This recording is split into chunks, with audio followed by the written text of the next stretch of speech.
Assalamu alaikum everyone. I hope you are all doing well. Today we are going to discuss one of the most important structure has to and have to. Dear friends, ये जो has to और have to है बहुत ही important एक structure है जो हमारी daily routine में इस्तेमाल होता है। have to and has to actually ये प्रेजेंट टेंस के साथ इस्तेमाल होते हैं, यानी मौजूदा ज़माने में इस्तेमाल होता है। इसके इस्तेमाल देखें तो अगर कोई काम हमें मजबूरी में करना पड़ता है, ये हमारी जिम्मेदारी होती है, तो हम उसके साथ has to या have to लगाते हैं। अब जैसे कि हमें स्कूल जाना पड़ता है, यानी ये काम हमें मजबूरी में करना होता है। अब इसका जो फॉर्मूला है सब्जेक्ट प्लस हैज़ टू या have to plus first form of the verb plus object.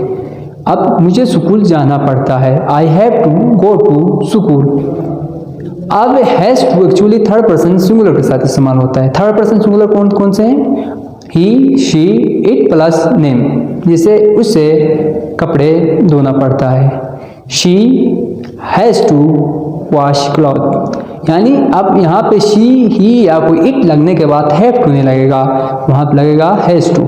अब I, we, they plus plural noun के साथ आपने हैज़ टू नहीं लगाना है, जब क्या लगाना है? हैव टू लगाना है। जैसे हमें क्रिकेट खेलना पड़ता है, we have to play cricket, यहाँ पे वी के साथ हैज़ नहीं लगेगा।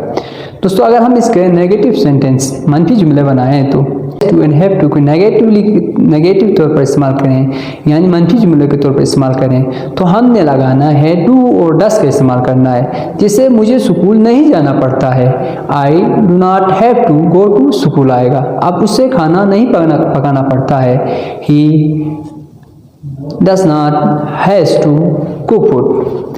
अब मूव करते हैं दूसरा स्ट्रक्चर, वो है विल हैव टू।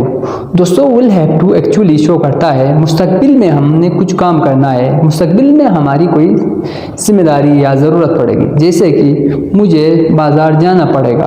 अब इसमें subject plus will have to plus first form of the verb plus object. जैसे मैंने कहा मुझे स्कूल जाना पड़ेगा, I will have to go to school. इसके नेगेटिव सेंटेंस बनाएं तो उसे स्कूल नहीं जाना पड़ेगा, he will not have to go to school.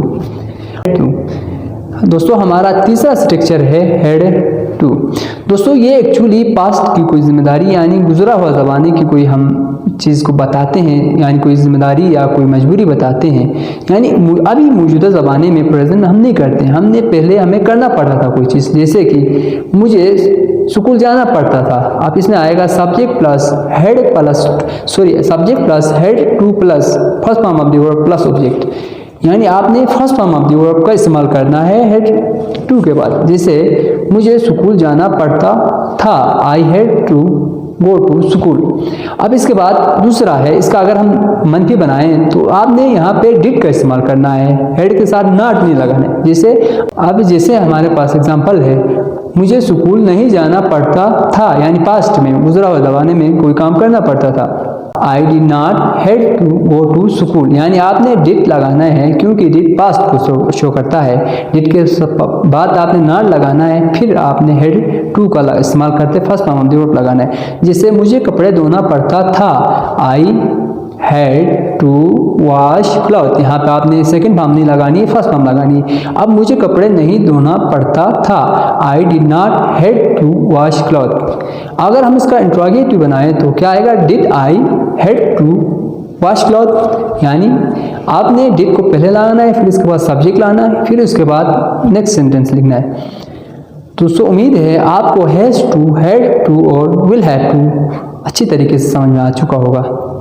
अगर आपको वीडियो अच्छी लगी तो हमारे चैनल को सब्सक्राइब करें, इंशाल्लाह आपको मज़ीद इस तरह की वीडियोस मिलती रहेंगी।